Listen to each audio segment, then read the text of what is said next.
गुनाह की वजह से क्या क्या होता है। सबसे पहली चीज, इंसान अल्लाह के पास गिर जाता है, इंसान की हैसियत खत्म हो जाती है। आदमी जब गुनाह करता है, नौजवानों गौर से सुनना, आदमी जब गुनाह करता है अल्लाह के पास गिर जाता है। लोग देख रहे हैं नहीं देख रहे हैं वो अलग बात है, अल्लाह की निगाह में तू गिर गया है, तेरी हैसियत खत्म हो गई।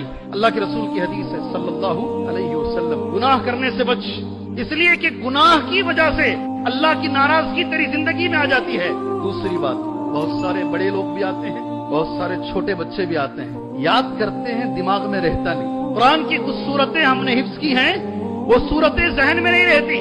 बच्चा कितना कोशिश करता है पढ़ने की, मगर वो इल्म उसके दिमाग में नहीं रहता। अच्छे से याद रखो, उलमा ने ये भी लिखा है, अगर कोई कुरान याद करके भूल रहा है, खाली हाफिज साहब नहीं, आप लोग भी कुरान याद करके भूल जा रहे हैं, दिमाग में कुरान नहीं रह रहा है, हो सकता है तुम्हारे गुनाहों की वजह से कुरान तुम्हारे जहन से जा रहा है। इसलिए कि गुनाह के साथ, अल्लाह की नाफरमानी के साथ इल्म कभी नहीं आता, कभी इल्म नहीं आता, याद रखो। तीसरा नुक्सा, क्या भी करो हजरत, कोई चीज हाथ में नहीं आ रही। कोई भी कारोबार कर रहा हूं, कोई कारोबार हाथ में नहीं आ रहा है, और आपका एक लफ्ज है, हमारे मुसलमान मुझसे कहते हैं, हाथ को आता है और मुंह को नहीं आता। क्या भी करो, कुछ भी साथ नहीं आ रहा है। मैं आपको नबी की एक हदीस देता हूं, बेशक आदमी को अल्लाह कभी रिस्क से अल्लाह महरूम करता है, नहीं देना चाहता उसे, वो जिधर जाता है अल्लाह महरूम करता है, जो इंटरव्यू देता है उसमें अल्लाह नाकाम करता है, उससे कमजोर बच्चे आगे बढ़ जाते हैं, ये बस बेकार ही रहता है। बेशक आदमी